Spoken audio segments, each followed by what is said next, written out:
How to make Gamepass on Please Donate. The very first thing, you want to make sure that you are logged into your account Roblox. You can also make the Gamepass via Roblox.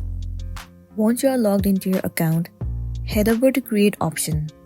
Inside Creator Hub, head over to Creations. Scroll down and it will show you the Gamepass that you have already created before. All you want to do is click on it. Now at the left hand side of your screen, scroll all the way down until you see the option of monetization. Inside monetization, proceed to passes. Tap on Create a Pass.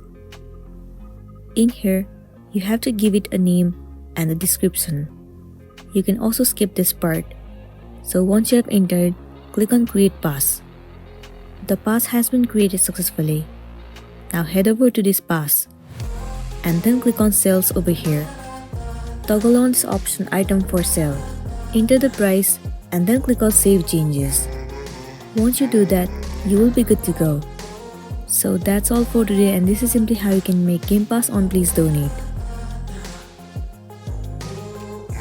Make sure to smash the like button and consider subscribing if you found this video helpful. We'll see you in the next one.